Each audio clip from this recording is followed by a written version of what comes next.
fizeram com o Brasil? A República acabou com o Brasil, né?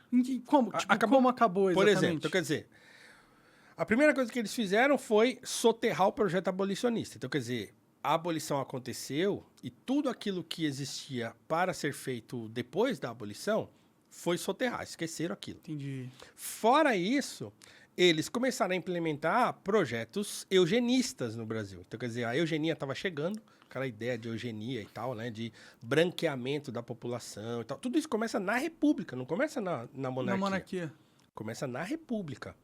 Então, o racismo que a gente conhece hoje no Brasil, ele é fruto da República. Ele não é fruto da escravidão.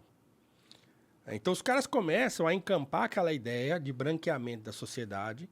Então, eles começam a fomentar, por exemplo, a imigração europeia e fazer lei para forçar o europeu a casar com o europeu, não deixar o europeu casar com o brasileiro, com o negro, aqui não. Então, eles queriam que os europeus viessem para cá, constituíssem família entre eles, para começar a branquear a sociedade brasileira. Caraca, que loucura essa porra. Projeto de eugenia mesmo. E aí tem... isso começa a aparecer nas leis, né? Uma tal de educação eugênica, educar para a eugenia. Aí a Sociedade Eugênica Brasileira, do Renato Kell, é fundada no Brasil. Então tinham projetos eugenistas que aconteciam no Estado brasileiro. A partir da República ter acontecido. Da República ter acontecido. E aí... É curioso porque, assim, essa coisa da eugenia, ela se mistura com uma coisa do sanitarismo da época. Porque, veja, como é o nome dele? Ai, caramba, o nome vai fugir agora. O médico. Eugênio, tô brincando.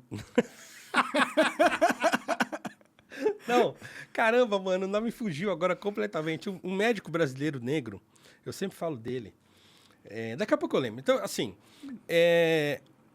nessa sociedade eugenista brasileira, tinha projetos que eram mais voltados para o sanitarismo, porque o Brasil era cheio de doença, né? Malária, aquelas doenças de higiene. Tinha malária aqui também? Tinha, né? Tinha muita. Entendi. Né? Tinha muita, epidemia e tal. Por quê? E eram doenças assim, da pessoa viver perto de córrego, de as pessoas andarem descalças no chão e tal. Então, tinha um lance de higiene que foi muito importante na época e que o Rebouças, por exemplo, escreveu uma série de artigos sobre higiene pessoal. Assim, porque para fazer com que os pobres tomassem consciência de que você não pode ficar andando descalço na rua, perto de lugar que tem bicho e tal, não sei o que lá. Então, quer dizer, para essa precariedade não se tornar nociva para as pessoas, então tinha toda uma ideia de higiene que tinha que acontecer. Que faz sentido, que né? Faz todo sentido. Sim. Que faz todo sentido. Mas, né, junto a isso, tinha os projetos de eugenia também. E aí eles meio que se mesclaram e se confundiram. Mesclaram, porque aí tinha aquela ideia de que o africano ou o descendente africano era degradado, que a cultura era pior e que o africano era menos evoluído e que ele tinha que se juntando com o... Porque assim, aí tem duas coisas. Tinha uma ala que acreditava que a mestiçagem era uma coisa boa, né, que a miscigenação era uma coisa boa, e tinha uma ala que dizia que era ruim. Entendi. Então, alguns, como o Silvio Romero, por exemplo, que era um filósofo brasileiro e tal, ele dizia, não, se a gente começar os negros começarem a casar com os brancos, o elemento europeu vai prevalecer e vai melhorar a sociedade. Então, mesmo com uma ideia... Mas ele achava que ia ser bom. Tinha outra ala que dizia que era ruim. Não, porque a mestiçagem vai degradar o elemento europeu e vai piorar o país. Então, veja a loucura, cara, que acontecia aqui no começo do século XX. Era essa, a discussão dos caras era essa. Pode crer. Né? Era mainstream essa discussão. Essa discussão era mainstream. Que loucura, né, mano? E eu tô aqui até agora tentando lembrar o nome do médico que fugiu. Eu tenho camiseta com ele, falo dele Procurei, o tempo todo. médico de Ai, meu Deus do céu, cara. brasileiro que fugiu. Fugiu da onde? Não, ele não fugiu. Ele foi um médico negro, psiquiatra brasileiro. Juliano Moreira. Boa, meu Deus do céu. Cocão. Obrigado. Coloca a foto dele aí, se tiver. Tem uma foto dele bonita, que ele tá com um bigodinho assim pra cima. E o Juliano Moreira, ele foi um médico, assim, tão importante. Essa aí, ó. Ah, bigode de respeito mesmo. O bicho era chave. Elegância. Né? E esse sujeito aí, cara, ele foi premiado no Japão na época. Cara, o trabalho dele chegou do outro lado do mundo. Na Alemanha. Ele foi premiado na Alemanha, foi premiado no Japão. Um médico psiquiatra negro e que foi um dos primeiros a começar a falar no começo do século XX. Eu não lembro de que época é o Freud, mas ele foi um dos primeiros a começar a falar sobre essa coisa de psicanálise no Brasil. Então, assim, foi um cara super importante, assim, para a medicina brasileira. E ele também fazia, olha que curioso, ele fazia parte dessa sociedade eugênica brasileira. Só que ele tinha essa parada, ele combatia os eugenistas racistas. Mas ele era um eugenista, né? Na verdade, ele tinha essa parada da educação sanitária, da coisa da higiene. Sim, entendi. Então Então ele ele tinha era da muitos ala eugenista que só se preocupava com o sanitarismo. Na verdade, ele tinha essa preocupação com a higiene, então tem muitos textos dele sobre isso. Mas o que é interessante é notar que, na época, tinha um embate muito forte entre ele e o Raimundo Nina Rodrigues, que era um médico eugenista desse racista. Entendi. Que acreditava que a miscigenação era ruim, que o o africano trazia um elemento de degradação para a sociedade brasileira. E o Juliano Moreira, ele escrevia contra isso. Então, eles debatiam isso academicamente, cara. Entendi. Entendeu? O Juliano Moreira descendo a linha no Nina Rodrigues, falando que não, que isso não existia e tal, que a questão não era racial, né? A questão era de saúde pública.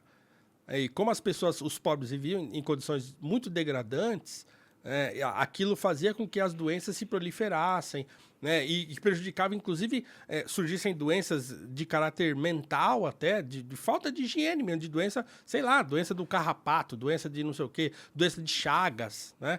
Então, todas essas doenças que eram causadas por essa coisa da falta de higiene estavam nesse bojo aí e eram chamadas muitas vezes de eugenia. Mas, enfim, o modo como o país se organiza na República é um modo oligárquico.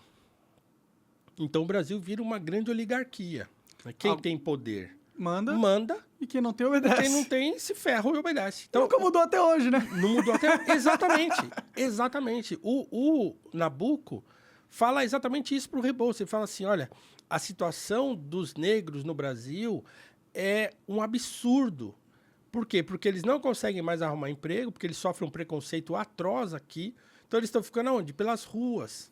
Estão se embebedando, estão se envolvendo na criminalidade. Então, assim, entende? Assim, no finalzinho do século XIX, porque o Rebouças morreu em 1898. Entendi. Então, ele recebe cartas do Nabucco falando isso, falando assim, ó, a situação do Brasil é essa. Os caras fizeram a república e abandonaram a população negra, empurraram a população negra para os morros, para as favelas, né? E eles estão vivendo em condições degradantes.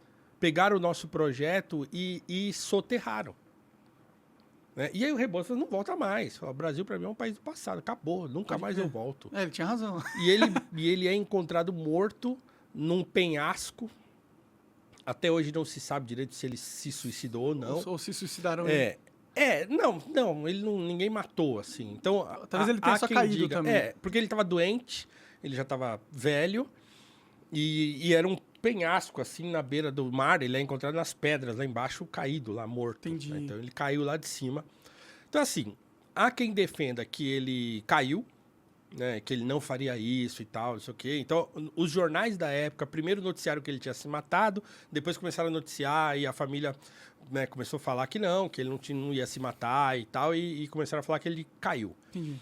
Mas o fato é assim, quando a gente lê as cartas dele, as últimas, ele tá muito deprê, assim, ele tava deprimido de fato, assim, com depressão e muito doente e tal. E então, assim, não é difícil pensar de fato que ele tenha se jogado. Então, quer dizer, imagina, cara. Você já estava um mártir velho, brasileiro. já não conseguia mais andar direito, sei lá. Não era nesse estado. Ele estava doente e tal, e assim, mas... mas o que mais me faz pensar é que, assim, é um mártir brasileiro, né, e um mártir da liberdade. Entende? Então, a obra do Rebouças é uma obra a favor da liberdade. O projeto dele do pós-abolição é um projeto liberal. Ele é, inclusive, rejeitado pelos movimentos negros hoje por isso. Sério? Ninguém fala nele. Você até encontra coisa acadêmica ou livros escritos, mas assim, dentro do movimento, dos movimentos negros e tal, ele é escanteado, assim, por quê? Porque ele não cabe dentro de um certo padrão de narrativa que hoje o movimento sustenta, então ele não serve, né? Então, para você encarar o Rebouças, você tem que encarar o liberalismo dele, que era o liberalismo letrado. Então, por exemplo, o projeto do pós-abolição dele tem citação do Adam Smith, tem citação do Frederic Bastiat, tem citação dos autores liberais da época, que ele leu, que ele conhecia, Então, ele acreditava no liberalismo enquanto solução, né, no capitalismo como solução para o problema da desigualdade no Brasil. Né? Então, ele acreditava nisso piamente, assim, e defendeu isso nos seus artigos, no seu livro e tal. Você acaba de assistir um corte do Monarch Talks, agradeço demais, mas se você quiser ver o vídeo na íntegra e acompanhar ao vivo todas as transmissões, você tem que ir lá no rumble.com/monarch para não perder nada. Segue a gente lá.